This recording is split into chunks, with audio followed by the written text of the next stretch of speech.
Hi, this is Alex from devstories.eu. Python, Cheminformatics, and AI, Episode 6 of 22. A two-dimensional drawing might look great on a screen, but drugs exist in three-dimensional space. If you ignore geometry, you ignore reality. Today, we are breaking the 2D plane and generating proper 3D coordinates for your molecules. When you read a molecule from a standard SMILE string, it has no coordinates at all. It is strictly a topological graph of connected atoms. Even if you load a structure from a 2D drawing file, those coordinates are merely spaced out for human readability. To perform docking, calculate surface area, or run physical simulations, you need a physically realistic 3D structure. The absolute first step before generating any 3D geometry is adding hydrogens. In a standard SMILE string, hydrogens are implicit. They are treated as a basic property of the heavy atoms, simply filling valence requirements. But in physical space, hydrogens take up real volume. They create steric hindrance, and they dictate the angles of the bonds around them. If you attempt to calculate a 3D structure without explicitly adding hydrogens first, the resulting geometry will collapse on itself and the bond angles will be completely wrong. RDKit provides a function called addHs that converts those implicit hydrogens into actual nodes in your molecular graph, complete with bonds. You must always run this function before moving to 3D. Once you have a complete molecule, you need to calculate its spatial coordinates.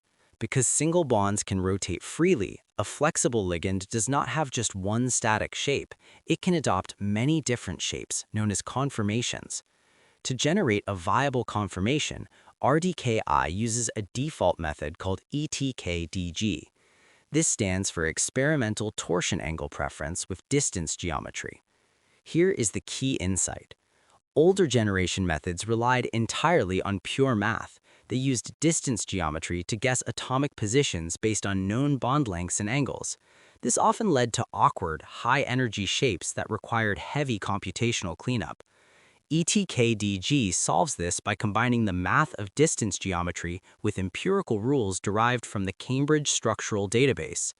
It knows how real physical molecules actually prefer to bend and twist, and it forces the geometry algorithm to respect those natural preferences. Take a concrete scenario.